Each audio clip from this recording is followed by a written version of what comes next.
night, sometimes even on Sunday nights, Times Square is crowded with theatergoers. More than 60% of them, like you, are out-of-towners. 45th Street, between Broadway and 8th Avenue, has the most theaters, 8 of them. And up on 49th Street, there's the Ambassador and the Longacre and the Eugene O'Neill Theater, where you will be visiting tonight. The Eugene O'Neill used to be called the Coronet, but recently many theaters have been renamed for famous show folk. The Fulton is now the Helen Hayes. And the National is the Billy Rose. And the Globe is the Lunt and Fontanne, named, of course, for the most distinguished acting couple of our time.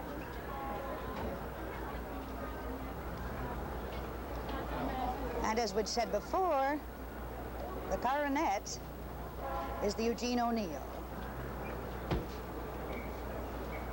Welcome. We're now in the lobby of the Eugene O'Neill Theater, where Carol Channing is starring in the big Broadway hit Showgirl with Jules Munchin and Les Quatre Jodis. Tonight, we have many distinguished guests with you. Tonight, without leaving your hometown, you are here.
To see what a dream of delight to be standing every night with the curtain going up on me. Other girls want a man every minute. I want a spotlight, and oh, how I want to be in it. I only know that when I see a show, right from the start of it, I want to be part of it. Someday it's simply gotta be that the girl in the show will be me. There's the great big review show, the corny burlicue show, where ladies bump and grind and do a tea. There's the sad show, the gay show, the special matinee show, an adaptation from Euripides. There's the show in which a murder is committed. The butler did it, and Scotland Yard is simply going wild. There's the one where little Polly learns the bitter price of folly when the doctor says you're going to have a child. The butler did it. There's a horse show, a car show, a television star show, an old show, a new show, a borrowed and a blue show, a peep show, a laugh show, a saw a girl in half show, an amateur, a pro show, a win place or show. Stop the show. In other words, I only know that when I see a show, right from the start of it, I want to be part of it. That's why it's simply gotta be that now I can go ahead and do the show, 'cause the girl in the show must be me.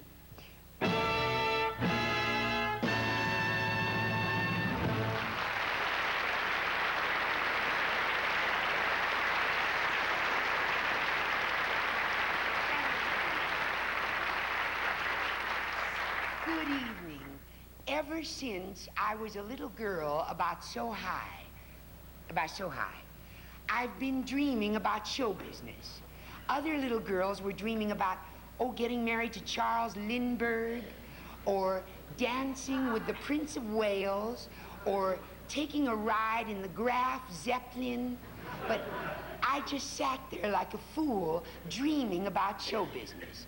Well, I learned one thing quickly, though. In the world of show business, all roads lead to Las Vegas. So I packed my little wardrobe trunk and hit the road. Well, you just never know what is going to happen next in Las Vegas. It's wisest to get advice from the hardy pioneers. So I talked things over with my beloved friend, Sophie Tucker, the Helen Hayes of the nightclub circuit. Sophie, it seems, plays Las Vegas just about every 5 minutes. So I said to her, now, first off, Sophie, what should I wear in Las Vegas? And she told me, she said, when you're in the casino, Carol, it won't help you to dress sexy. Believe me, baby. To the boys around the crap table, a low-cut dress is just another place to lose the dice.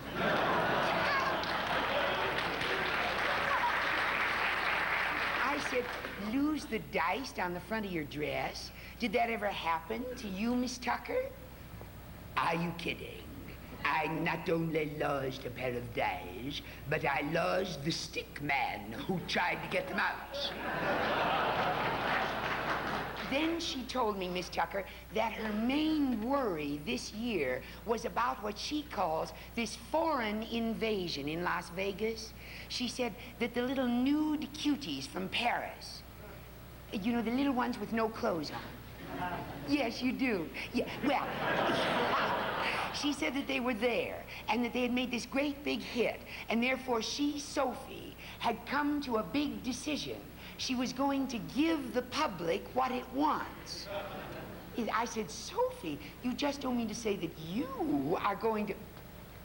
As sure as God made little green apples, I am going to do a striptease for patriotic reasons. I'll show them. When Sophie Tucker strips, they'll see America first. Because you've got to take your clothes off in Las Vegas. Because that's the only place it really pays. Go out and undress for the public and press and try to learn to do it in various ways. If you want to show that you're an actress by playing some dramatic interlude, like the death of Camille, or a scene from O'Neill, you'll find they like it better when you do it in the nude. Dozens and dozens of girls and peers are busy making money taking off their brasiers. I'll never hide my light beneath a bushel. I'll throw away my girdle and my stays. I'm changing my act because I know for a fact that a red-hot mama stripper can set the public flipping. That's why I'll be doing it. That's why I'll be doing it. That's why I'll be doing it. So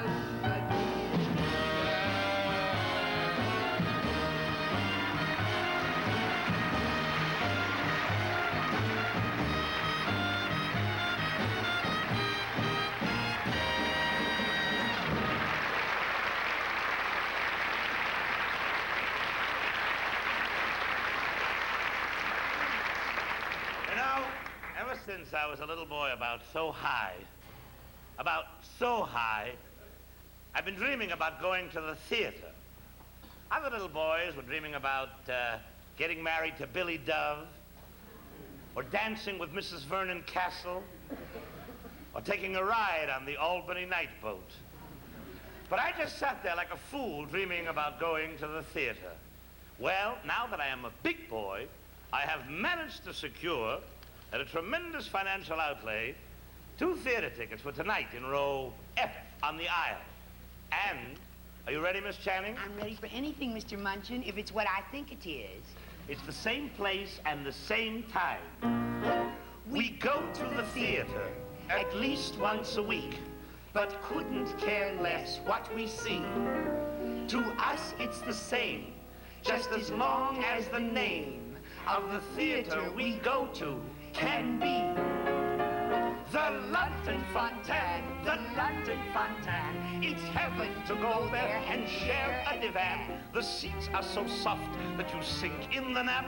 It's rather like sitting in Alfred Lunt's lap. The play that is on may be a bit weak, But the playhouse is bursting with glamour and chic.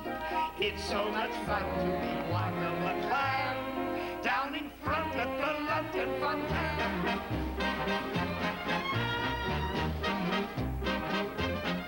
At the London Fontaine, at the London Fontaine. A man on her right was the wrong kind of man. He made several passes, but stopped it at once when I whispered this just isn't done at the Lunds. We love the restroom. Each time I go in, I feel that I'm paying a tribute to Lynn.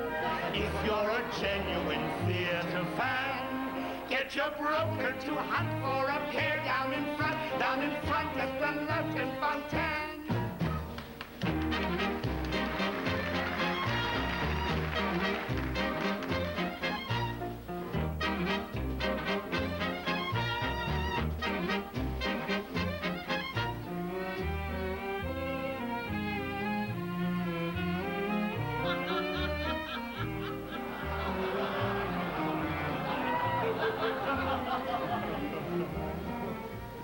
Oh, Alfred, it is lovely, isn't it? And to think that it's ours, all ours. I see, isn't it a lovely theater? Yes, Lynn, look, just look at this spot. Chocolate, filthy, cheap chocolate. What kind of an oaf, what manner of peasant is it that comes and sits in one of your best divans swilling filthy, cheap chocolate, I ask you? Well, it's a benefit, darling. It's always a benefit. Now, never mind. We'll take care of it on Monday. We have enough to do Mondays without taking care of this one turn and mitigate a destructive act of vandalism. Alfred, they're watching us. Now, smile. There now. That's better. Now, tell me, who is playing tonight? The Sound of Music by Rodgers and Hammerstein. No, darling, I didn't ask what was playing. I simply asked who was playing. Really, Lynn? Mary Martin. Ah, now, there's more like it, darling. A simple question calls for a simple answer. Now, Mary Martin. Ah, yes, a very clever little girl. I shall never forget her singing, "My heart belongs to Daddy," to Ezio Pinza. Ah, it moved me. Ah, that was a performance. Yes, wasn't she marvelous? No, darling, I wasn't speaking little Martin girl. I was speaking of Ezio Pinza. Yes, she was good. Very good indeed. Aye. You know, Linny, I've often thought I'd like to have had a go at that South Pacific part myself. Huh? I'd have taken a different approach, naturally. Oh, naturally, my love. Go on. Yes, I rather wish I'd done it. For instance, take the song "Some Enchanted Evening." I always felt it slowed the show down a bit. Well, it would have, darling, if you'd done it. It would No, have. Ian, that's not very kind. No, In fact, it it's quite uncalled for. You've been on edge the whole evening. What's got into you? Please stop projecting, darling. Look, they're watching us. I'll tell you what's got into me. Too much of your home cooking's got into me. Smile, Linny. Yes. There's Helen Hayes coming down the aisle. Helen. Helen, darling, how are you? Ah. So sweet of you to come. Yes. Well, thank you, dear. We love yours, too. What? A theater, of course. Too much of my home cooking, indeed. What's bothering you is the publicity I get on it. You resent it. What I resent, my darling husband, is the washing up. You do the cooking and I do the dishes, and that is the story of my life. Ah, there's Kit Cornell over there in the box. Kit, darling, Kit, yes, you look divine. We understand your theater hunting. Yes, we adore this one, just we wanted for years. Not too large, not too small. No, it isn't too hard to keep clean once you're used to it. Alfred does the downstairs and I do the upstairs. Every Monday morning, it's a whole day's work and we are exhausted by dinner time, but it's worth it. You'll find out when you get yours. There aren't many left, you know. No. Tell Guthrie to keep looking in the New York Times. And there's a little man named Zeckendorf. Never mind, Lynn. Don't tell her everything. Honey, darling, let's go outside. The play is just about to start. I know, dear, but you and I have a duty to the theater. Remember? How could I ever forget? Come, my love. I'll give the lobby a quick run over and you tidy up the lounge. Alfred, isn't the theater a lovely thing when it's clean? At the Lantern Fontaine, at the Lantern Fontaine, We're keeping things spick and we're keeping things span. people draw programs in tissue and try. I once found an object I couldn't define. A playhouse that's dirty will get a bad name. And who wants to play in a house of ill fame? We even stop pigeons as much as we can. From a stunt down in front of the Lantern Fontaine. Get away! Get away! Get away! Get away! From the front of the Lantern Fontaine.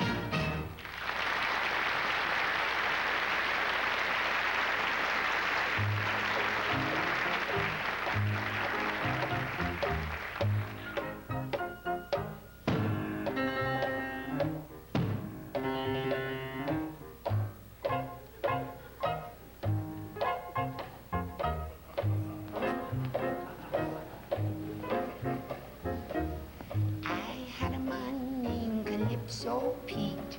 He was big and he was strong and he was very sweet. You should have heard him when he played in band. He was the greatest man in all the land. He didn't play the bongos. No, no, no. He didn't play maracas. No, no, no. But all the girls would gather round to hear him go.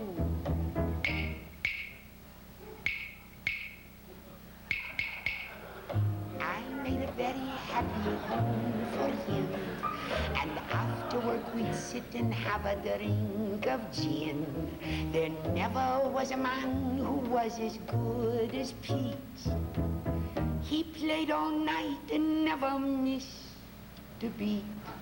He didn't play the bongos. No, no, no. He didn't play maracas. No, no, no. But he was very good at playing fast or slow.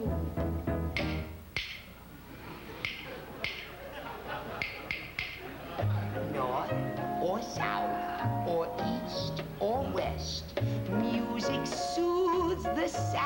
breast.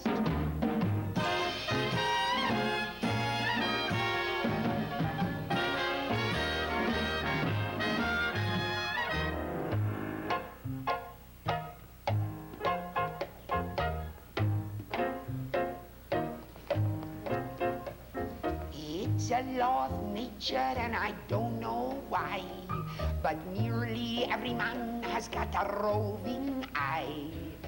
There was a woman living down the street who set her cap to catch the eye of Pete. She didn't want his bongos, no siree. She didn't want maracas, no siree. The thing that she was after was his specialty.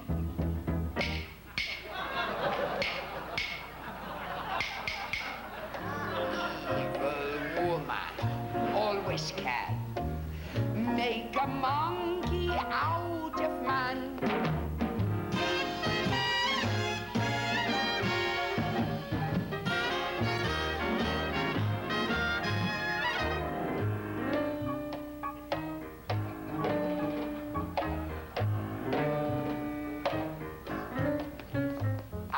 Wait in vain for Calypso Pete, until one night I take a walk along the street.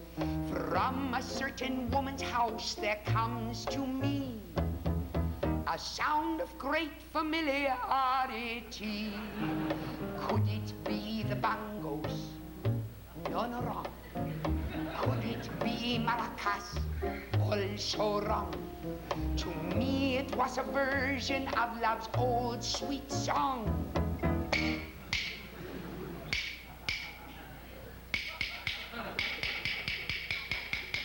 Stop the music.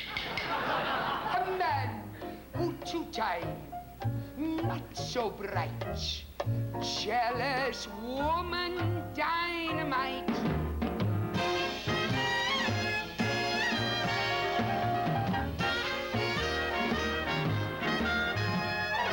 Open the door and then I fire a shot, and much to my surprise I find it hit the spot.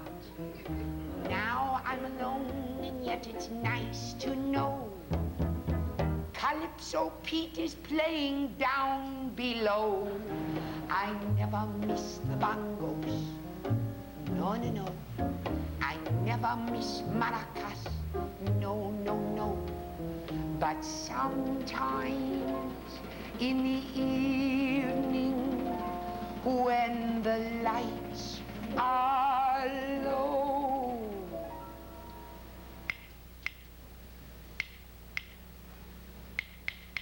I kind of miss Calypso Pete.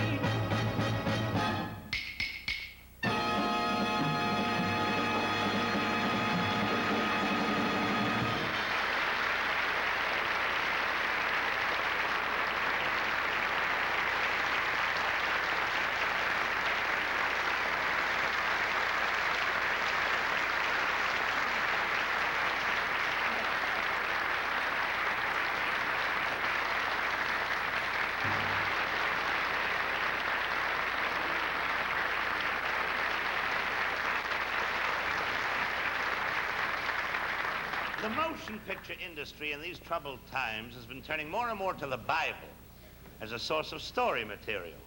We are being flooded with epics of action, love, lust, and bloodshed straight out of the Old and New Testaments. Moses, Samson and Delilah, Solomon and Sheba, and a host of others have been brought to us in all the pomp and glory that was theirs at a cost of millions. But what about the little people who lived in those days? People with everyday problems like you and me. Here's our suggestion for a movie to be produced on a shoestring. A sort of low-budget biblical. A slice of Old Testament life as it was lived perhaps in a town like New Canaan Village. Just 45 minutes from downtown Jerusalem.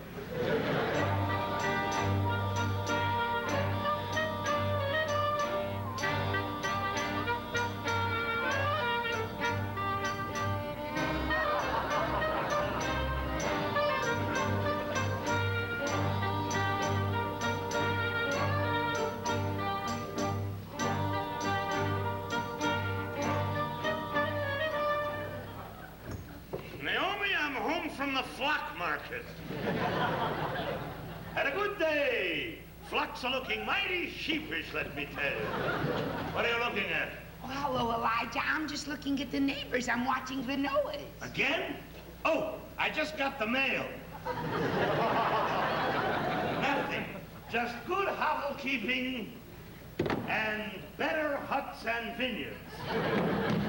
Elijah, why can't we have an ark? An ark? Who needs it? Well, the Noahs have an ark. Is that all you ever think about, keeping up with the Noahs? You know we can't afford it.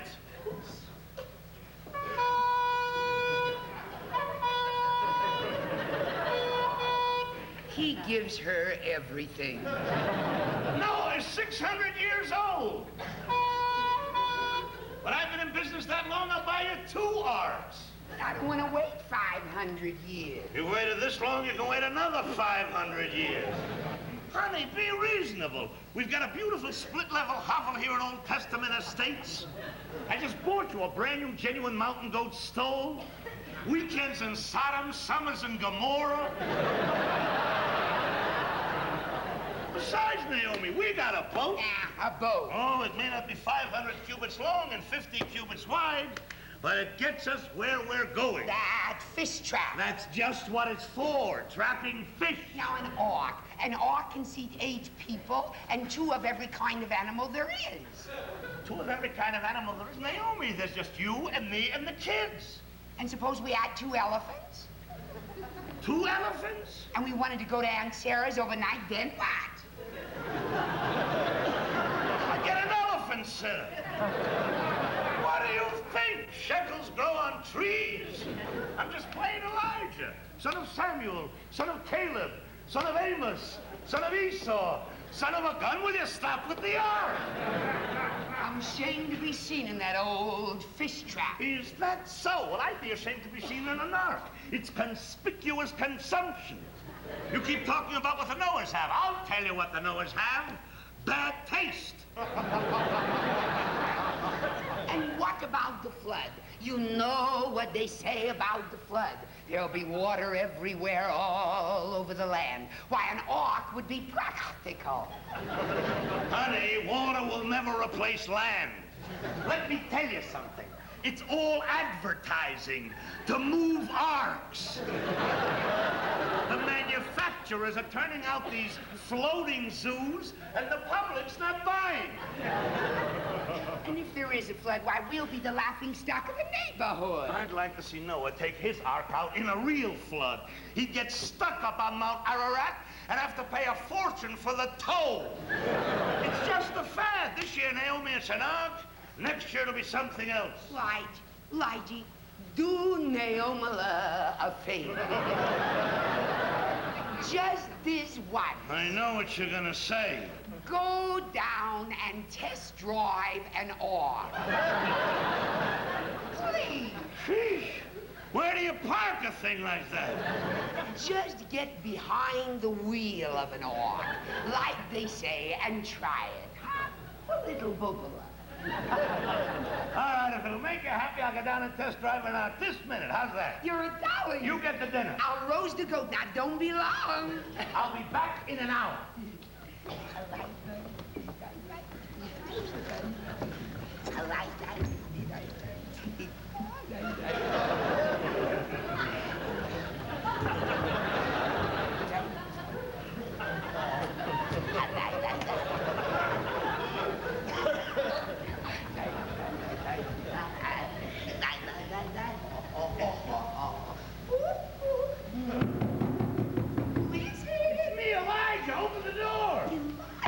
But you promised you'd go try one.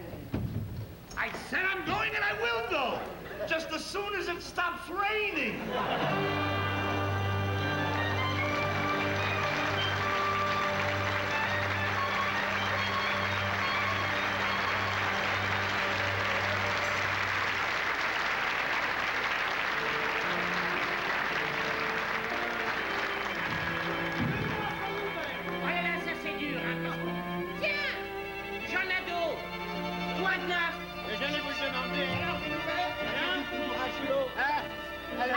Back to home, allez, oui, oui, oui. Oh, ça c'est pour moi, oui, oui,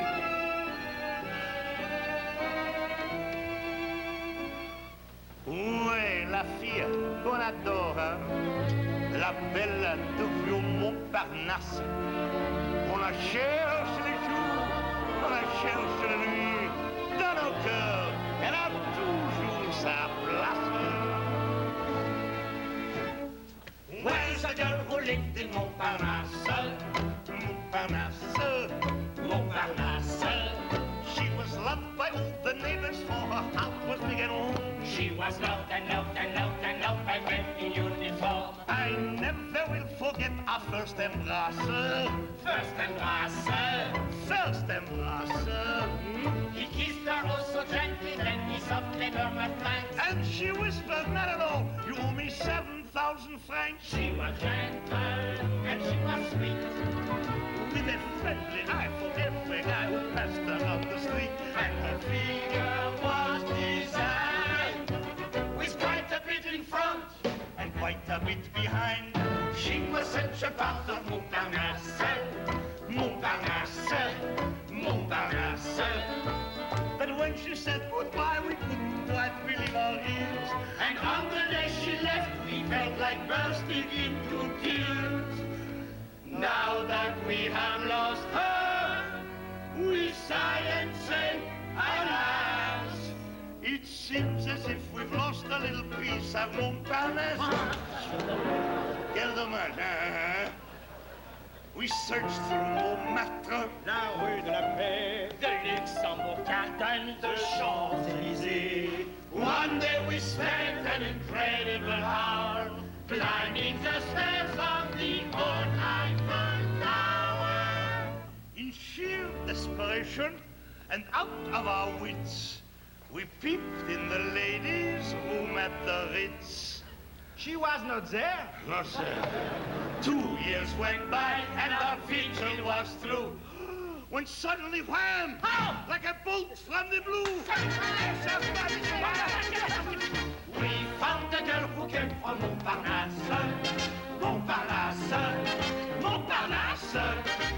We saw her in a movie in a very minor part. It was called The Baker's Wife. She played a cunning little part. There was dancing in the streets of Montparnasse, Montparnasse, Montparnasse. At first we didn't know her, for she acted so refined. But it looked like her in front. It also looked like her behind. She's the ghost of the USA. People love her so from Kokomo to Cali, Hollywood keeps said. By working day and night, She's bound to get ahead. It's nice to know a girl from Montparnasse. Oh, Montparnasse, oh, Montparnasse. This piece is raining sunshine over there across the sea. Furthering relations with the movie industry. Even though we miss her, it makes us feel so good to know a piece of Montparnasse is now a piece of Hollywood.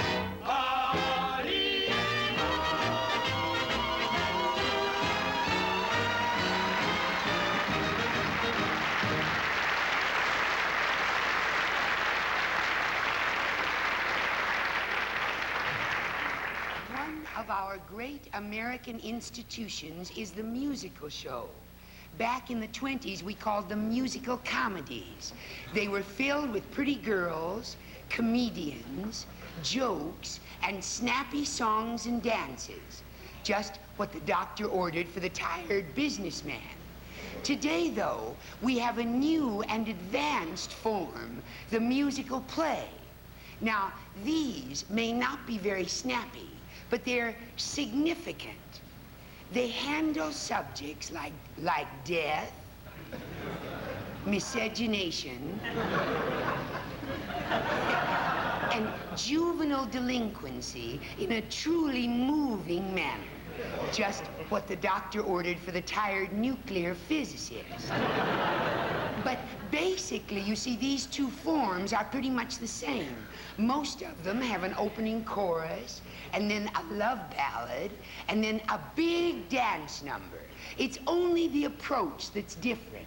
To show you what I mean, I would like to do for you first the opening chorus of a typical musical comedy of the 1920s, and then one from a musical play of today.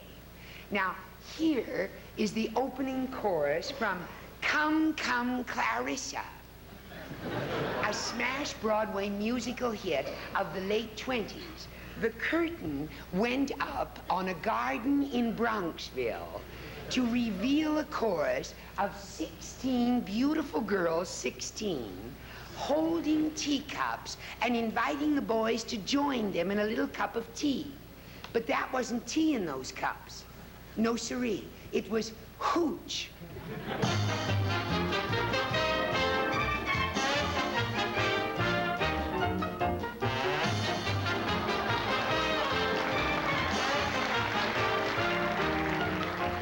Join us in a cup of tea, oh please, boys. Just a few of us may need to trees, boys. All the latest gossip we will retail, not a detail will we miss. If by chance you fall beneath our spell, boys, we're the kind to kiss but never tell, boys. Up above the moon is quite full. It's a nightfall of bliss.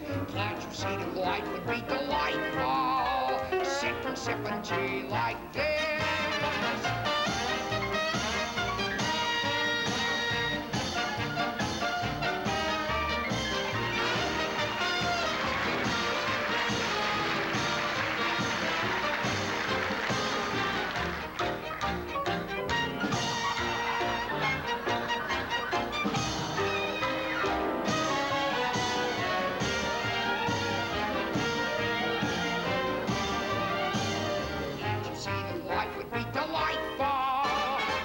Sippin' tea, Lord. Sittin', sippin' tea, Lord. Sittin', sippin' tea like this.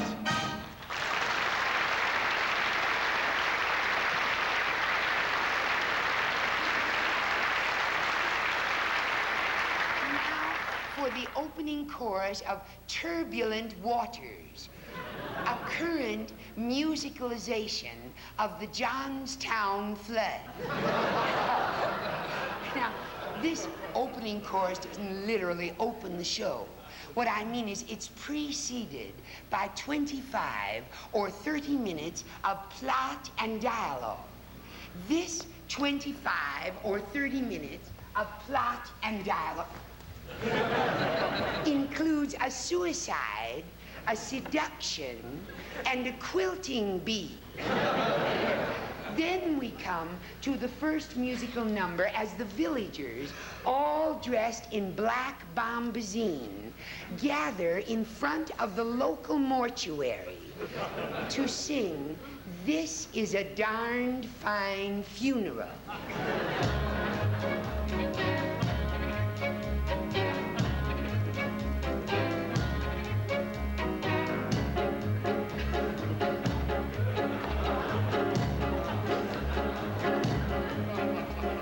This is a darn fine funeral.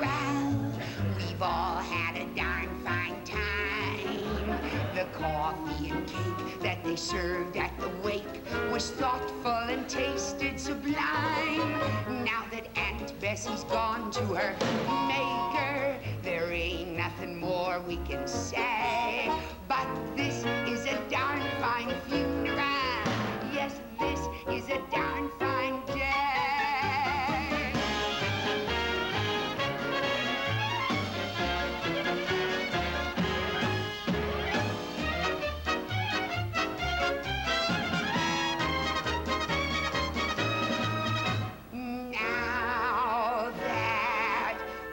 Bessie's up there in heaven. There's something we're busting to say.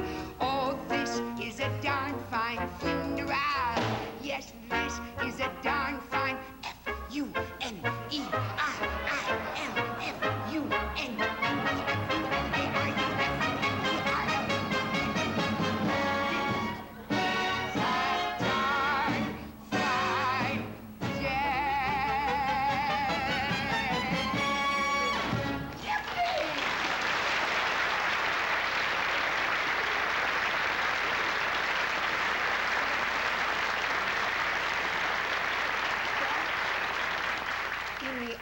days, musical comedy leading ladies hadn't heard about acting.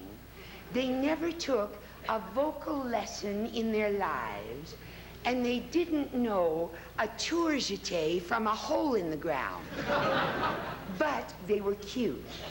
Oh boy, were they cute, and warm and winsome. Who could ever forget Dimples Delamater, the very little girl with the little teeny twinkle toes and the teensy little voice and just a teensy weensy, tiny bit of talent?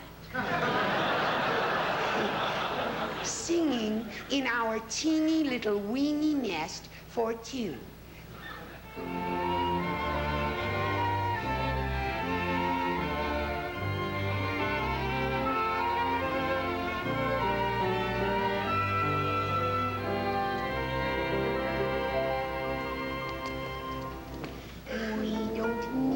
As man and wife, a mansion grand for us. When we settle down for life, I kind of see things that in our teeny little wing nest for two, lots of teeny little weeny things we'll do. And though every room is tiny, happiness is yours and mine.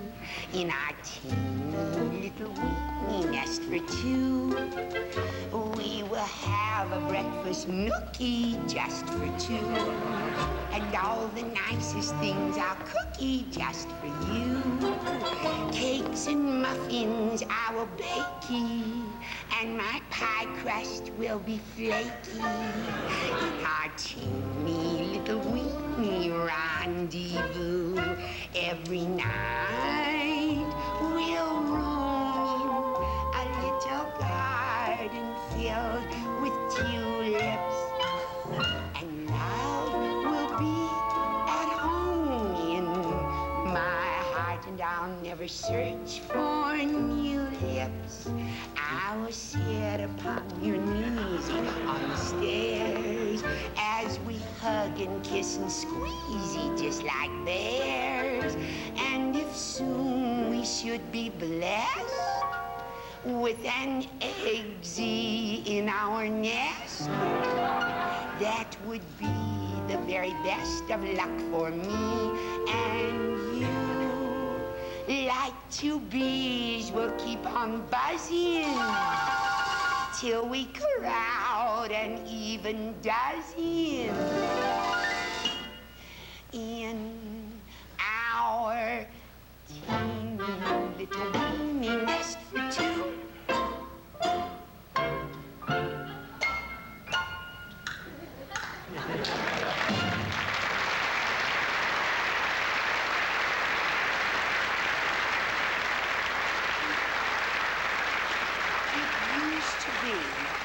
That boy met girl offered her a cottage small by a waterfall, or a blue room with a view on a sharing basis, and they lived happily ever after.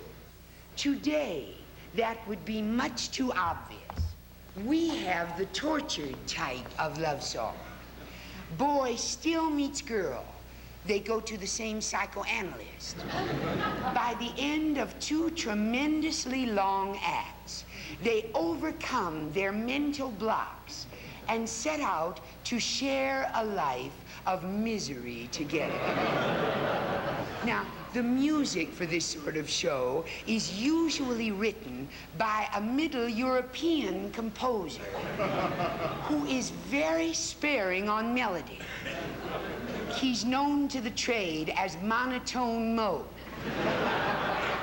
The words are by a minor poet who is in demand because the critics say that he has his finger on the pulse of the people. He's also fooling around with the leading lady.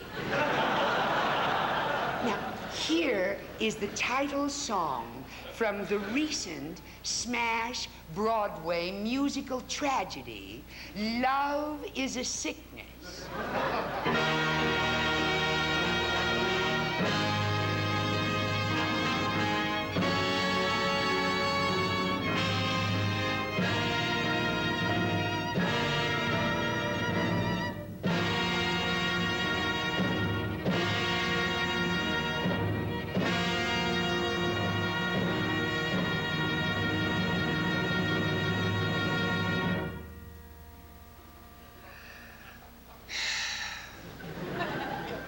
Somewhere there's some place where we two can go, in a basement, in an alley, where the rental is low.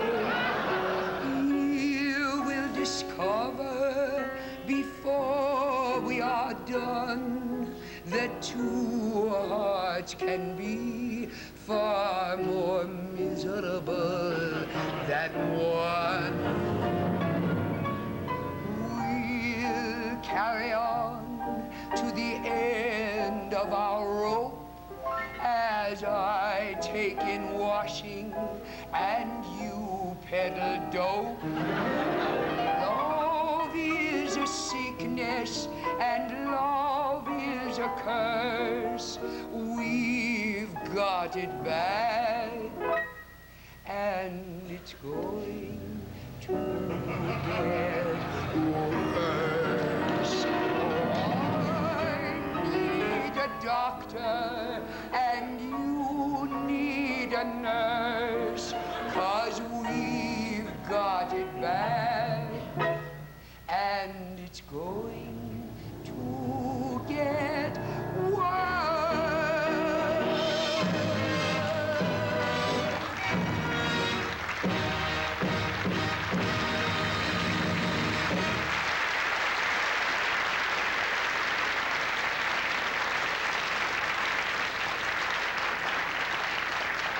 Back in 1925, in the musical comedy Hot Diggity, was a Miss Ginger O'Toole, the darling of Broadway and protege of a Mr. Bugsy Malone, principal backer of the show. Well, Ginger advanced to stage center every night, saying, "Oh, girls, boys, everybody come here. Have you heard the news? Larry Van Patten, the rich young playboy whose yacht is anchored out there in Long Island Sound, had just asked me to be his bride. Hot diggity. I feel so good I could dance the old Yahoo step.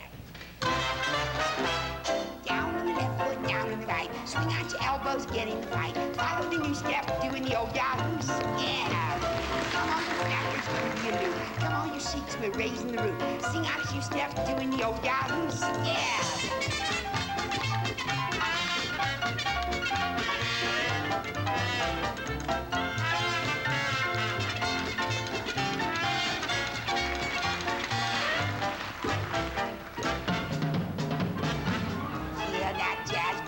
Boop-boop-doodle-oo. Hear that jazz bow. Gray skies are turning blue. Down on the left foot, on the right. Swing out your elbows, get in the fight. Follow the new step, doing the old Yahoo step. Step, step, step. That old Yahoo step.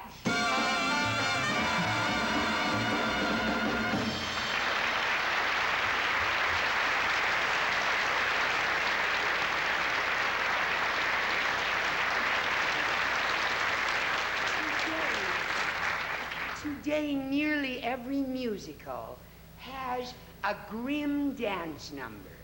Now, this can be on any subject at all, from the rape of the Sabine women to which of two suitors a girl should accept.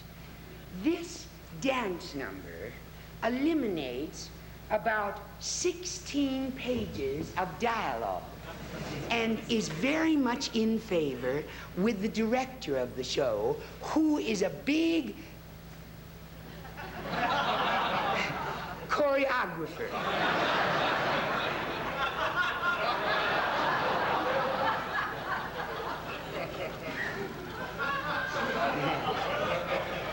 The biggest.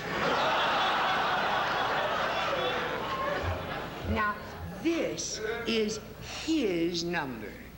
It's meaty, it's trenchant, and it's got guts.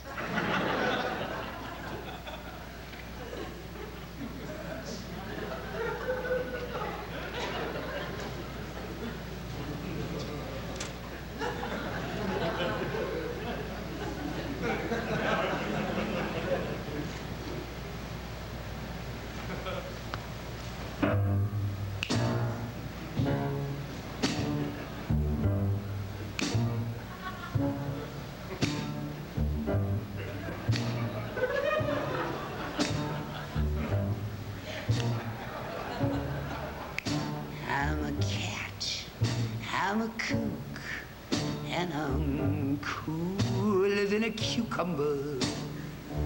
Better take my name and address. All the squares sit and gawk as I rock around the clock. They call me Switchblade Bess.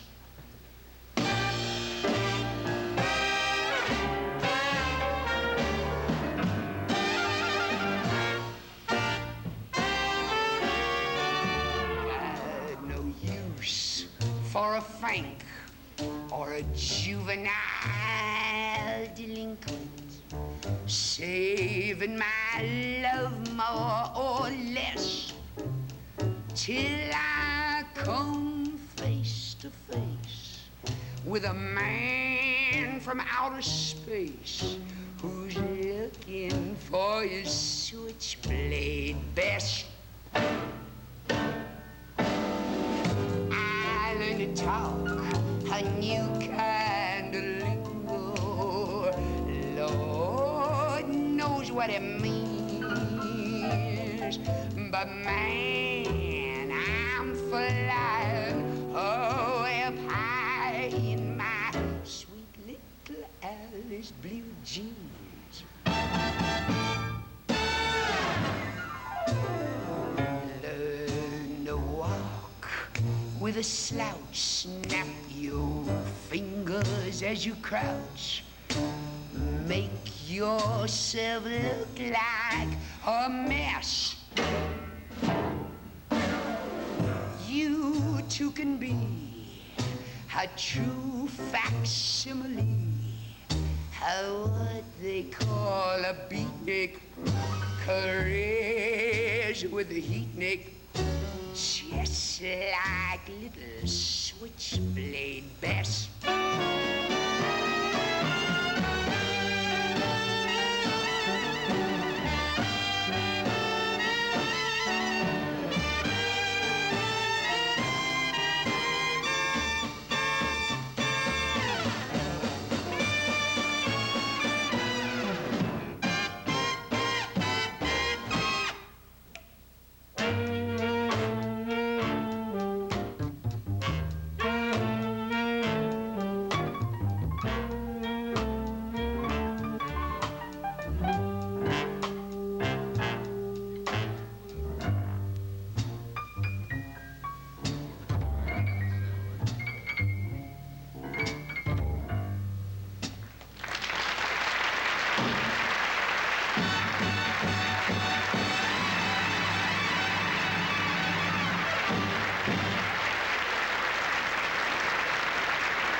she hadn't a sou. What's more, she wasn't good looking.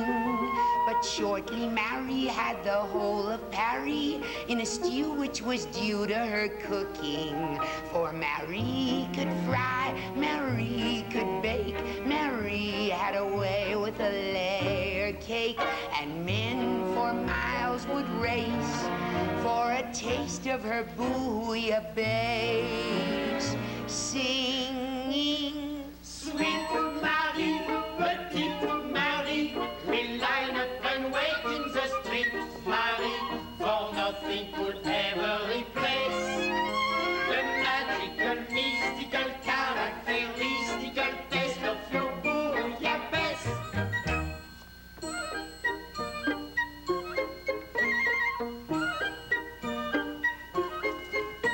She learned that beauty is only skin deep, and a thing isn't judged by the label. Admirers galore will make tracks to the door of a girl who can set a good table. Oh, the Duc de Guise, the Comte de Lille were highly impressed with her breast of veal. Their praise had a gladsome ring as they cried, it's a dish for a king. Notre chère Marie, we swear, Marie, your dumplings are like a terre, Marie. They capture the rapture of spring. We've said it before and we've said it encore. Your cooking is fit for a king. Fit for a king. Marie wasn't brilliant, but she was no fool. It started her thinking.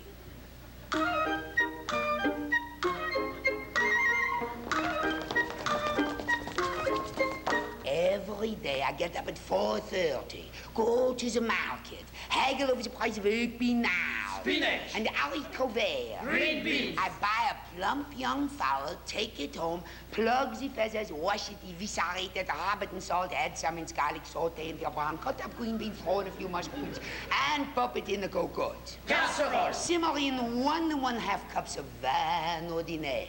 Cheap wine. For 2 hours or until tender to the fourchette.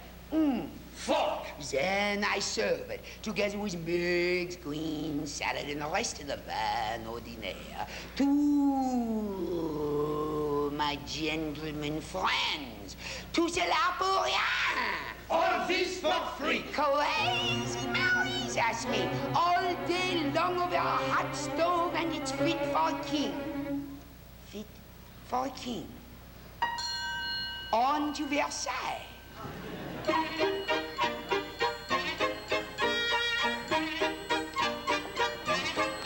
So Mary made her way to the court of Versailles, and in no time was in there in kitchen. The king used to say it was lèse majesté as he'd draw up a chair in her kitchen.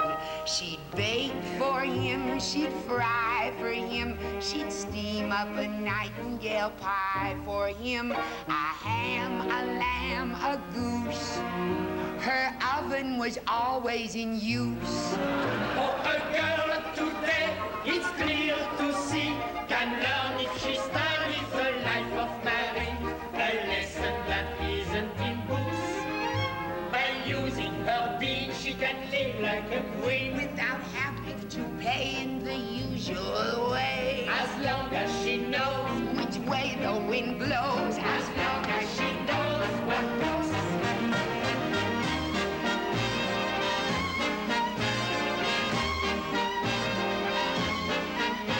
As long as she knows what moves.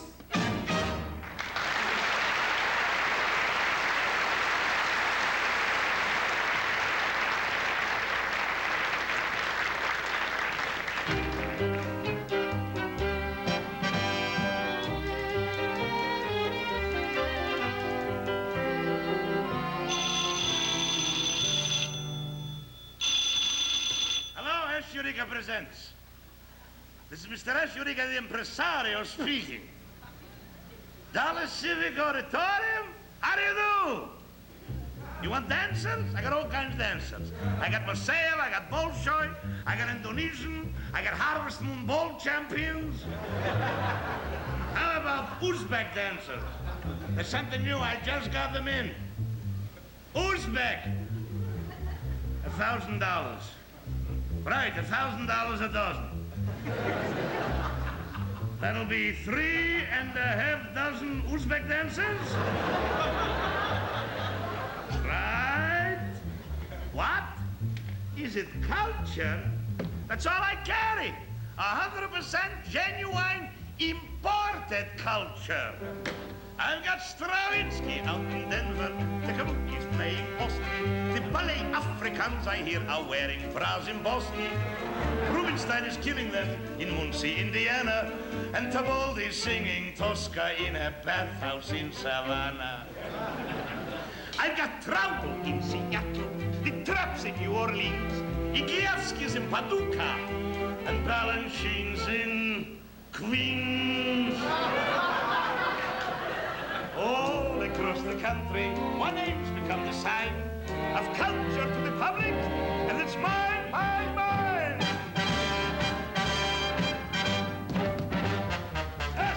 Eureka presents attractions from all continents. I've got singers, I've got fiddlers, I've got gypsies by the bench. Play, gypsy, dance, gypsy, play and dance and scratch. Hey!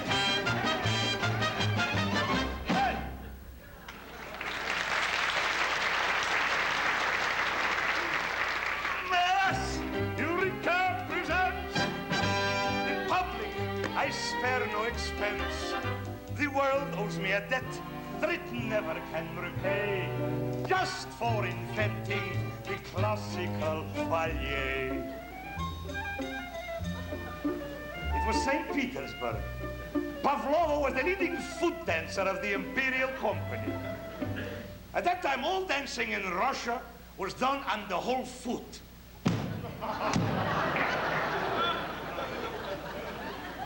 I remember it like yesterday.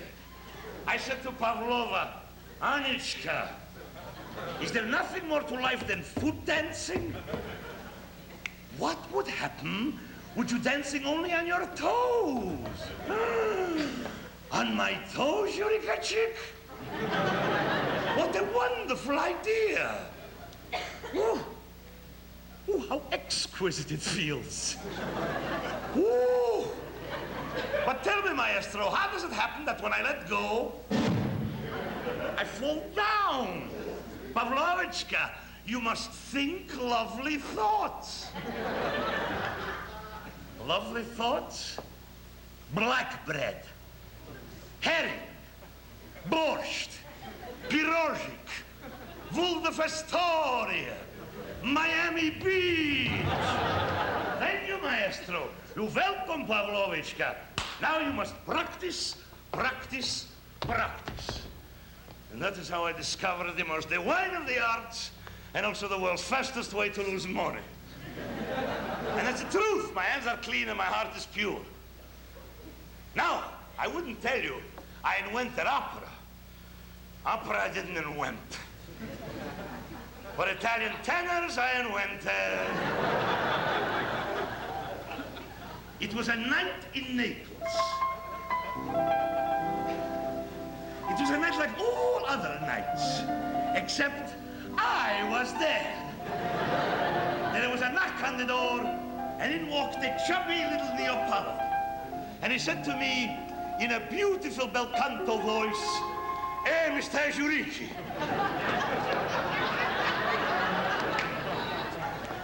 I want to work for you if because I promise you when I'm going to sing for you, I'm going to make his master's voice, little doggy, sit up and go, "Oh!" Ladies and gentlemen, that man was the glorious, unsurpassable, the inimitable, the one and only, the unforgettable, the great artist and great human being in my Perry Como. And that's how I've been all my life, starstruck. My heart is always on the stage, and my hands are forever in the box office. The artist gets the glory, the artist gets the splash. I'm the impresario, so I get all the cash. How meet a bona fide genius like me. I tell you confidential, take it just for what it's worth. Such luck would only happen to a boy of Russian birth. Hey!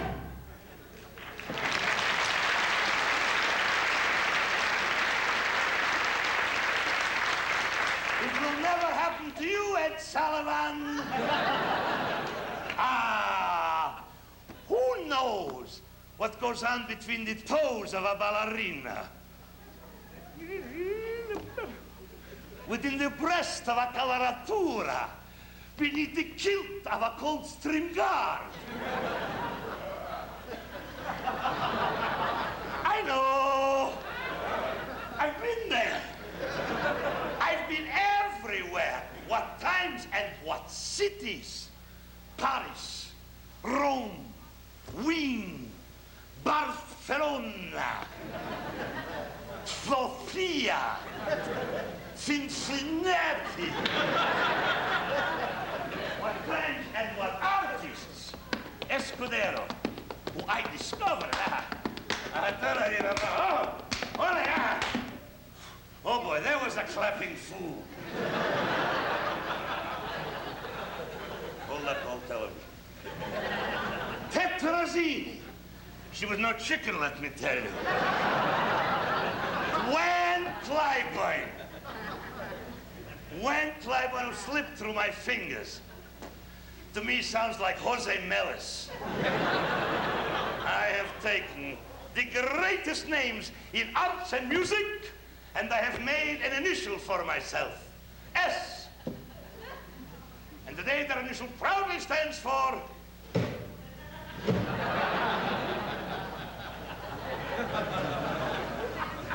But it hasn't been easy. You have to have a head and you have to have a heart.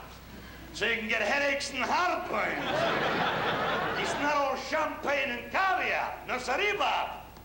Sometimes it's aspirin and Pepto-Bismol. To a ladies' music festival in Texas, I sent an Afrikansky polychor to demonstrate some native tribal dances, the likes of which you've never seen before. They were Mau-Maus who came from Tanganyika. The fertility rite is what they chose. Now 700 matrons in Topeka are changing to maternity clothes. They call it cultural exchange.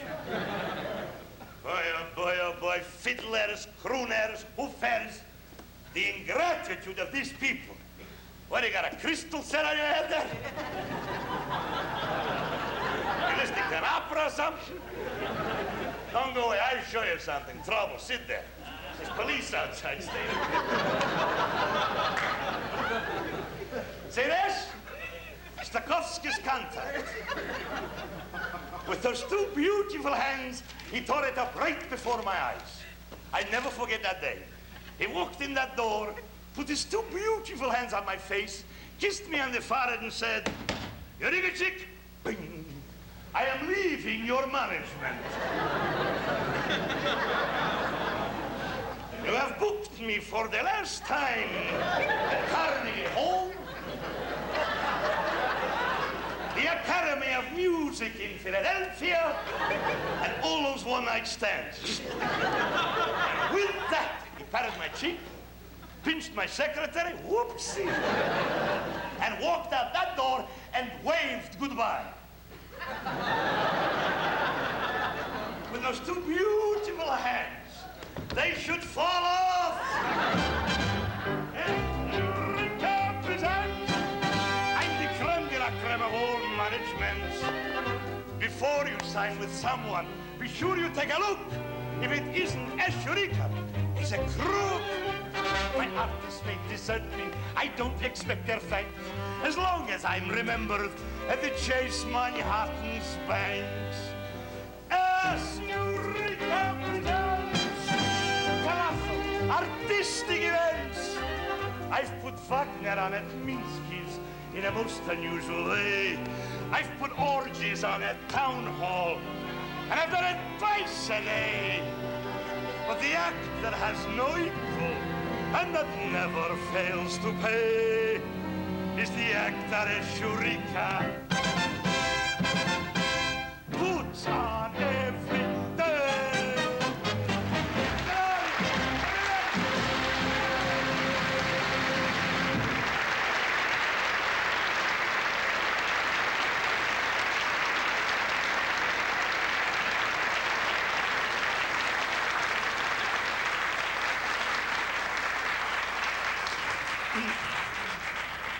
I'll tell him. Once upon a time, there was a girl who was sweet, gentle, warm, tender, loyal, and understanding. Ah! I beg your pardon, but what did you say? I said, Oh, I misunderstood, I guess. Once upon a time, there was a man who was kind, courteous, clean, honest, upright, and reverent. What was that? A snicker. I thought you smirked. No, I snickered. Oh, far be it from me, my dear, to cast a shadow of doubt upon your veracity, but there never was a woman who was all the things you list. And courteous, kind, upstanding, reverent men do not exist. I know where you can find the kind of girl who's true and tried. Where? Out there. Out where? Out there. Out where? Out west of the Great Divide. Out west of the Great Divide.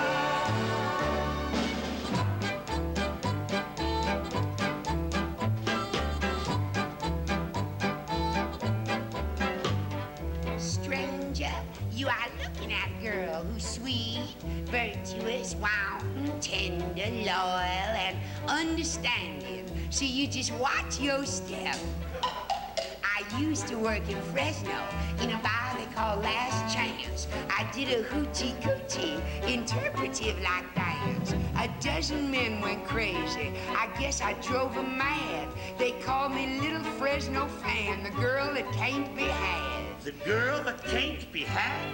The girl that can't be had. Too bad. Now, wait a minute, stranger. There's just one little thing I feel I really ought to add.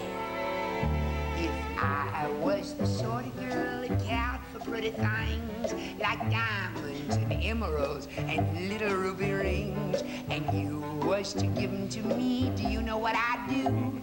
I'd take them and I'd give them back to you. 'Cause my kind of love is a pure kind of love. It's a simple and shy and demure kind of love. If my kind of love is like your kind of love, could be, you could be for me. Could be, you could be for me.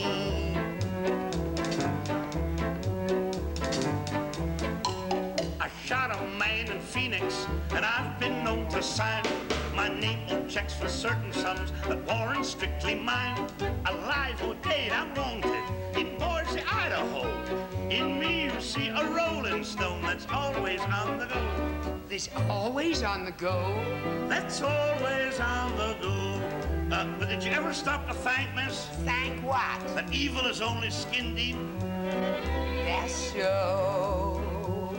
There's just one little thing I feel you really ought to know. I'm not the sort of man that likes to play about. I'm mentally and morally a grown-up Eagle Scout. If you offered me a kiss, do you know what I'd do? I'd take it and I'd give it back to you. 'Cause my kind of love is a strange kind of love. It's a spare kind of hold on the range kind of love. If you're looking for a never change kind of love, could be you, could be for me. Could be you, could be for me.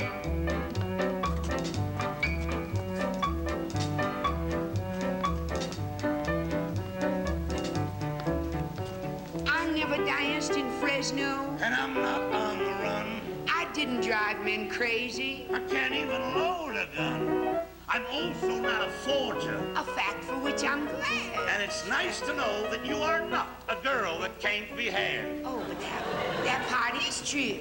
The girl that can't be had? Well, that's the name they call me. The girl that can't be had. Too Georgia, a lady, if she's so inclined, I guess can change her mind. If you got the best of me, I'd suffer no remorse. You're a gentleman, a scholar, and a man who loves his horse. If you made a pass at me, do you know what I'd do? Just make it, and I'll make it back at you. 'Cause my kind of love's not a stern kind of love. It's a live kind of love and a learn kind of love. A give what you get in return kind of love. And could be, you could be for me. Could be, you could be for me. Suppose we got married and began to disagree. I'd let you know exactly what you did that bothered me. If you was to give me hell, do you know what I'd do? I'd take it and I'd give it back to you. 'Cause our kind of love is the right kind of love. It's a don't run away from a fight kind of love. A night after night after night kind of love. No other one upon my mind till sun up. No one else but you could be for me. No one else but you could be for me. No one else but you for me.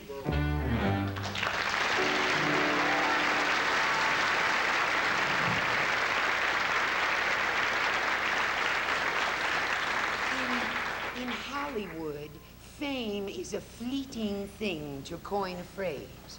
I'll bet very few of you remember a girl named Cecilia Sisson, who starred in the first all-talking, all-singing motion picture, Mississippi Melody. Beautiful Cecilia Sisson, with the face of an angel and the figure of a wood nymph. Among the top 10 at one time, and now but a memory. What happened? This is the inside story.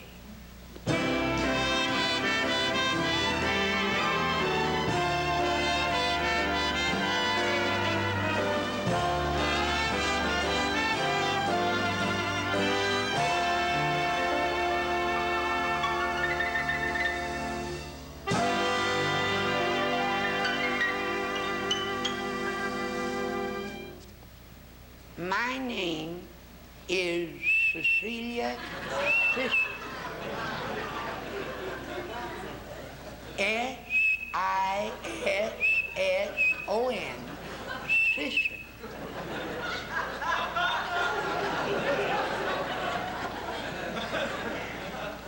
I starred in the first all-talking picture, Mississippi Melody. I had been on the silent screen for 7 years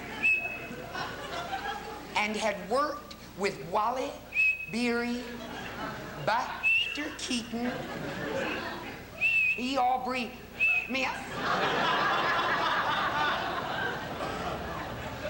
and many others. My career was going great guns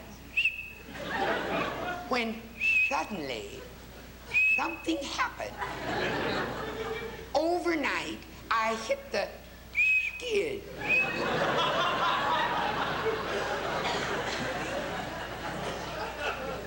So to speak. They seemed to feel that there was something wrong with my voice. Absolutely asinine. There wasn't a thing the matter with my voice. It was studio politics. That's what it was. I just wouldn't play ball with the producer. And I told him so in no uncertain terms. Now, when I watch all the old movies on TV, I say to myself, See ya.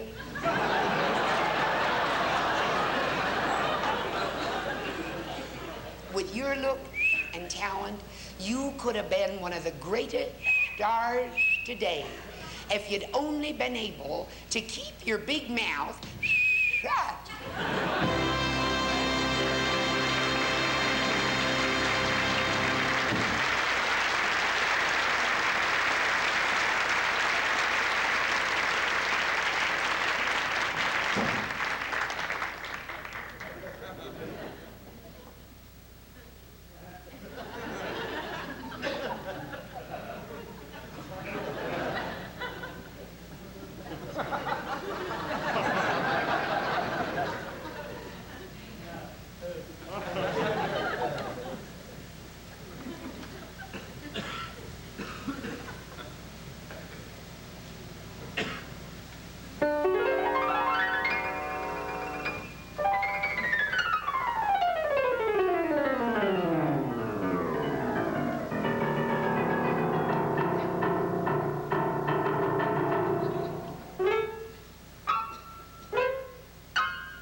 Brigitte Bardot, Gott in Himmel.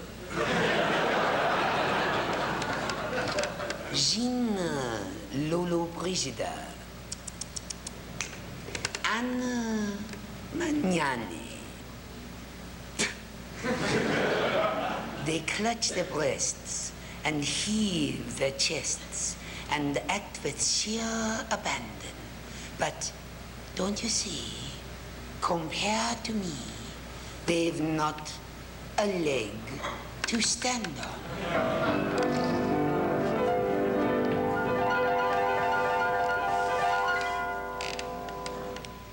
Ich bin von Kopf bis Fuß auf Leben eingestellt.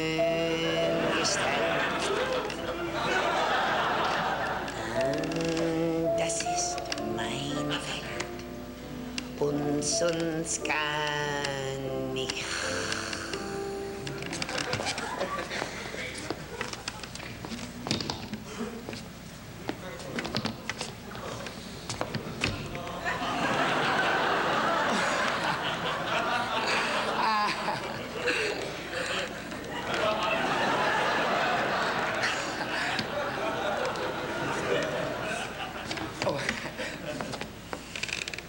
De blitzen domkopfje.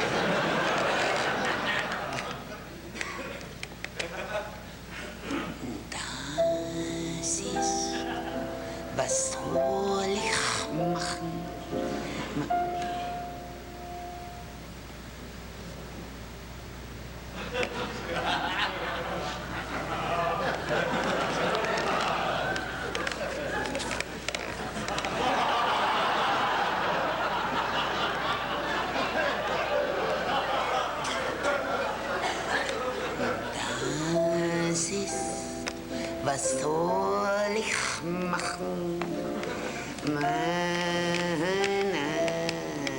Natur.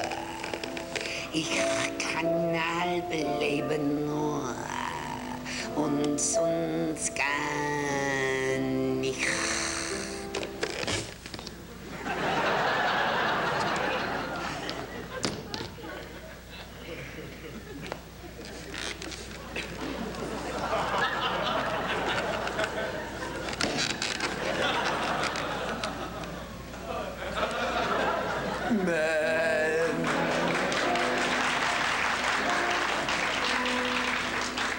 I like that very much, darlings. But must you do that now?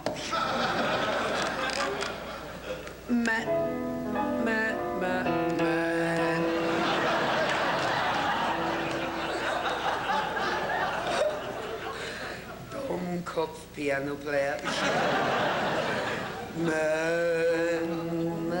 Umschwirren, mich wimmerten das Licht. Und wenn sie verbrennen, ja, ach, but enough about this. Let's talk about you for a while. You, mein Schatz, sweet papa. Why don't you come backstage after the show? We have a little schnitzel à la Holstein, with an egg on the top and a pickle. We talk about you for a while. How do you like my outfit? You think it's too flimsy for a grandmother? You are wrong.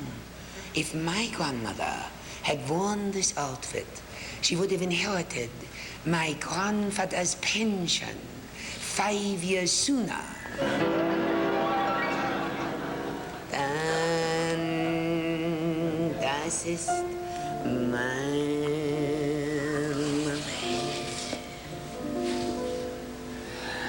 und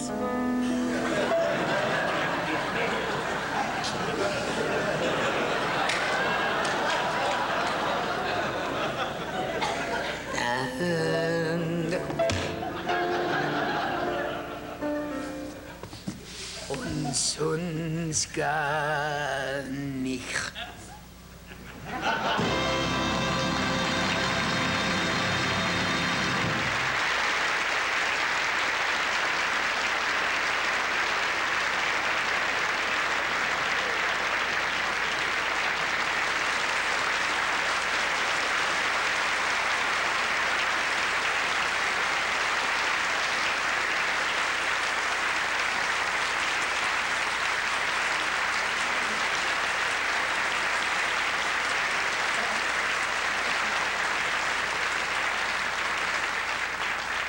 Lovely people, thank you.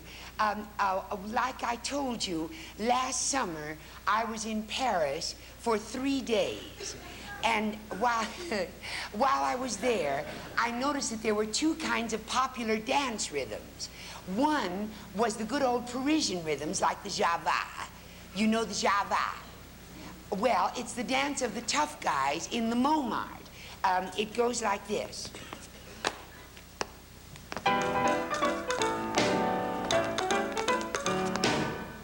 It's very complicated in the footwork. Then there's this new Latin American craze in France, like the mambo, cha-cha-cha, samba.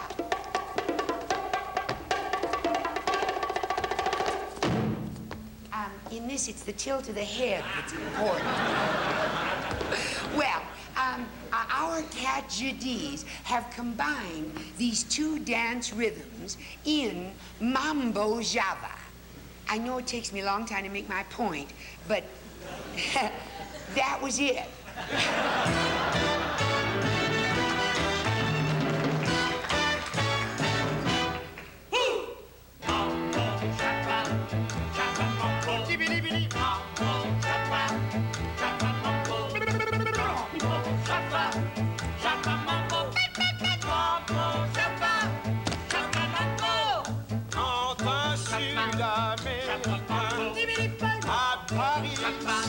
Saludos, amigos!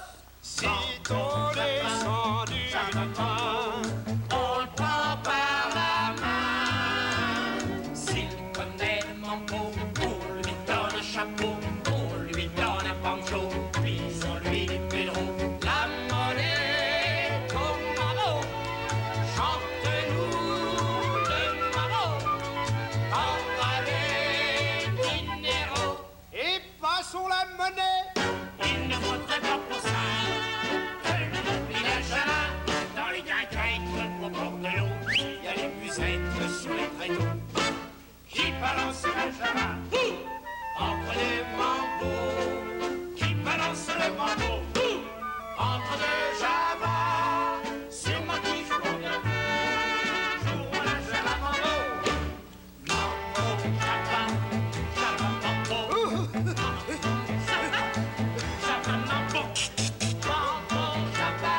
Colette en sombrero danse un pas de java entre deux mambo. Danse un pas de mambo entre deux java sur ma tête pour bientôt danser un java mambo.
Voilà.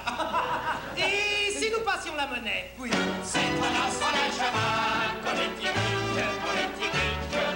c'est un sur la java, politique, à Cuba.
Everybody seems to be talking about it nowadays.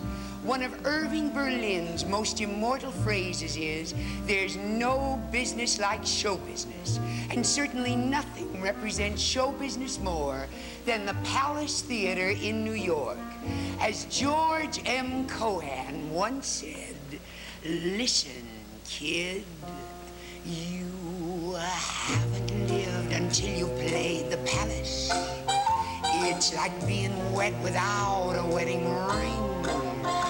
Though you've climbed to the heights with your name up in lights, until you've played the Palace, it don't mean a thing. Television's just a passing fancy, and movie fame is but an empty thrill.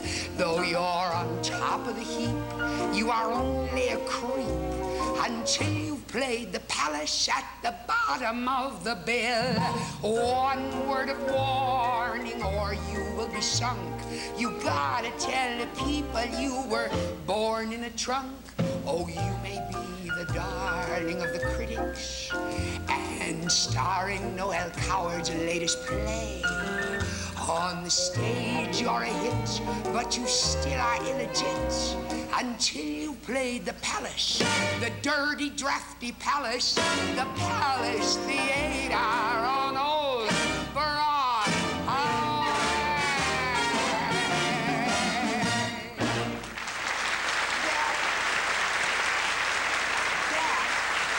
That was the Palace palace of yesterday, but the palace of today may not be quite as active as it once was, but every now and then we get the tremendously successful entertainers who reopen the palace. They bring us the one-man or one-woman show, and their act generally ends something like this.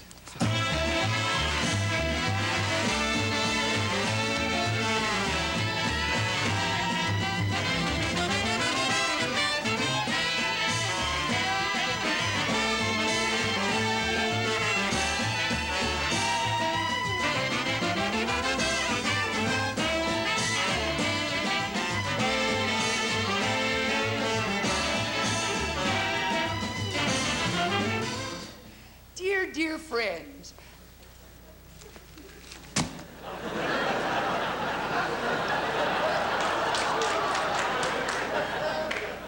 dear friends, I cannot go on without telling you thank you from the bottom of my heart for letting me appear before you tonight. It makes me feel so humble.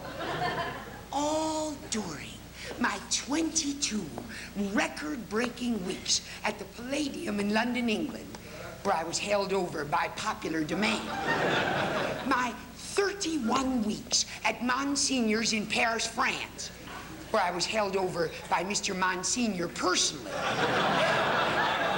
and my 6 days at Schlachtenachter's Ratskeller in Berlin. Stupid crowds. My one thought has been, next comes the Palace Theater on Old Broadway. It's like a dream come true. You know, as I stand here and look at you, at this sea of friendly faces, it makes everything seem worthwhile. All the tears, sweat, pain, strain, and suffering. Oh, how I've suffered. They didn't even spell my name right at Schlacht. Stupid crowds. Where was I? Oh, yeah. My childhood. You know, I've been trooping ever since I was 4 years old. I never had a childhood. No dolls, games, little girls to play with. Only little boys, which isn't quite the same. Do you know what it is like to look for love? You and you and you and you and you and you and you. Well, I do, and it's not good. I suppose it was because I was so pretty, clever, sweet, dainty, and talented. Such a little doll. No one would touch me with a 10-foot pole. Was money, fame, a large annuity, real estate holdings in Beverly Hills. A mighty poor substitute for affection. But let's leave sleeping dogs lay.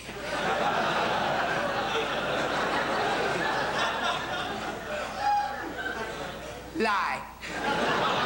Tonight, you wonderful audience, in answer to thousands and thousands and thousands of requests, here on this very stage where you've heard and applauded the great Al Jolson, the incomparable Sophie Tucker, the one and only Bert Williams, the fabulous Blossom Shealy, and a host of other immortals. Here is little me trying to sing for you my song of inspiration.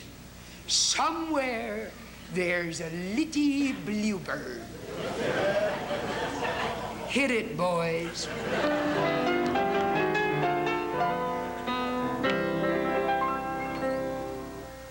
Somewhere, I don't know where, and somehow, I don't know how, and someday, I don't know when, I'm gonna find my bluebird.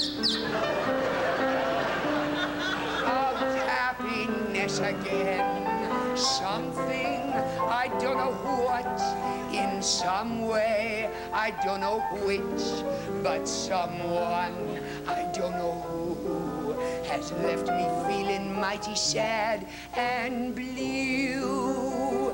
Little bluebird, can't you see I'm really up a tree?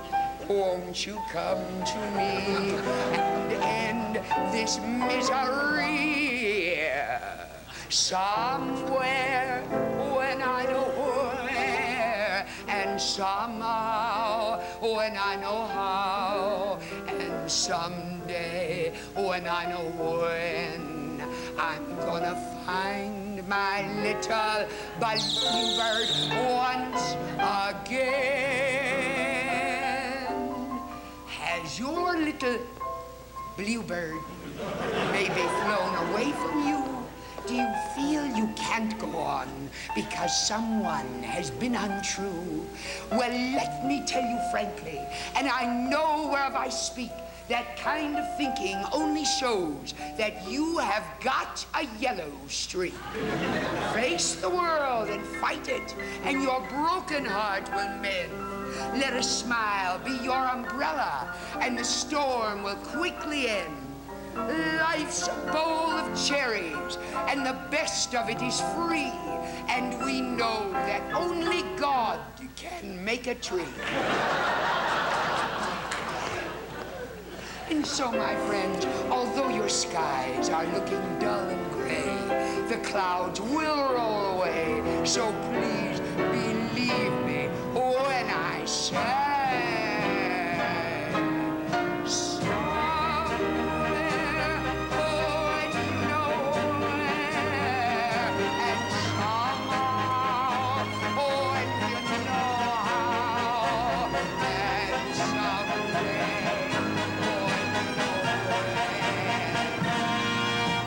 gonna find your little bluebird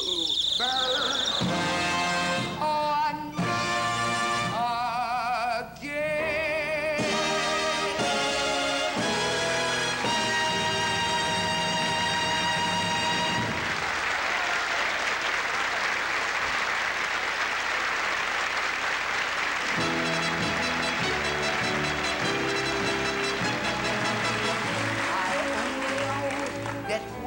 Watch a show right from the start of it. I want to be part of it. I close my eyes and I can see, standing there in the light of a spot that's big and bright, is the girl in the show. And it's me.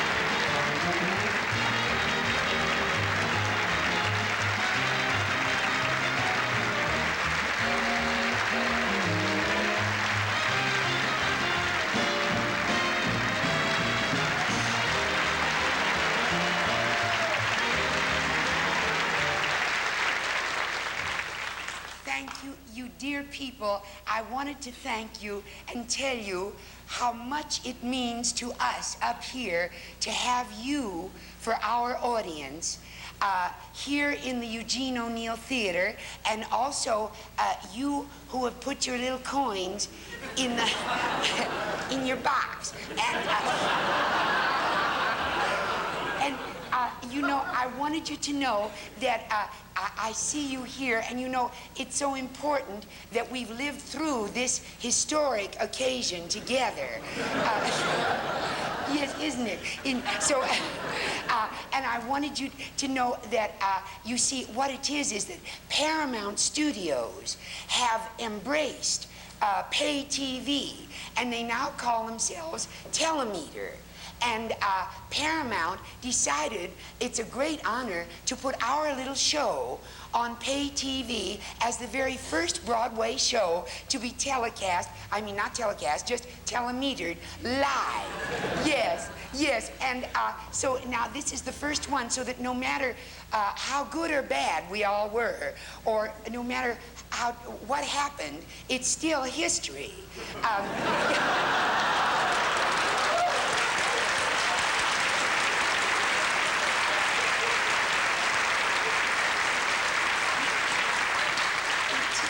Well, yes, it's a kind of a landmark, so to speak. Of course, so was Custer's Last Stand. Oh, and the Titanic, too. Yeah. But we did it, and oh, of course, there are happier thoughts that maybe it would be like Al Jolson's The Jazz Singer, but we'll see about that, won't we? Well, anyway, but no matter what did happen, as I say, just imagine all of our children will be growing up, and when they're old people, why, they'll be going to the Museum of Modern Art for a private, what do you call, closed circuit on this, and they'll be saying, the poor people, weren't they funny in those days? Look how much we've learned since then. And, you know, and I mean, it'll be, well, I wanted you to know that this is such a tremendous occasion. Everybody's so acutely aware of being history and all.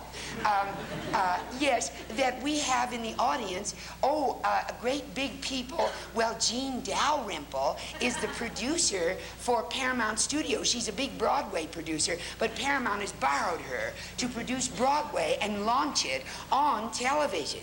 And she's in the audience. And we also have, who we got? Oh, yes. And we have our director, Billy Graham. Not the one you think. It's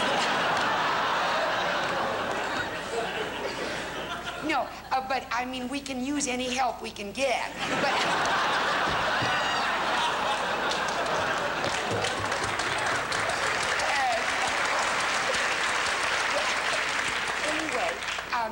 oh, yes, he is the eminent TV director. That's his name. But I'd change it to Bill, wouldn't you? But it's Billy Graham. Well, anyway, so, and then who else? Oh, yes, we have Barney Balaban. Yes, from Paramount Studios. And he's here. You'll know him right away. He hasn't a smile anywhere. What I mean is, no, you don't understand. What I mean is that there's so much, you see, at stake. And he's so, well, he's here to see that it all goes well, but what can you do? I mean, we've done it. So anyway, the thing is that we've got other people. Leslie Winnick. Leslie Winnick is, a big shot in Paramount. Yes. Louis Novins. I don't know Louis Novins, but you do.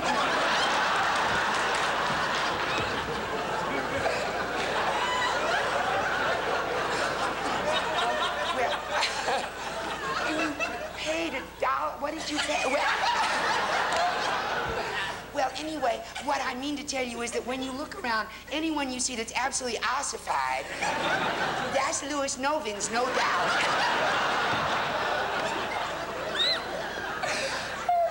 It's wonderful when it's over. Well, anyway, so, then, was there anyone else? Oh, that's all. Oh, and then, of course, there's just us. That's all. Anyway, and you dear people. So I just had to tell you how deeply we appreciate the way you've been and gone with the ship. No, not necessarily, but, I mean, we don't know what happened. We all lived through it together. And it will probably be like initiations, you know? I mean, you're friends for life whenever you go through some tremendous vicissitude. So that's what we'll be. Whenever we see each other, we'll fall on each other, won't we?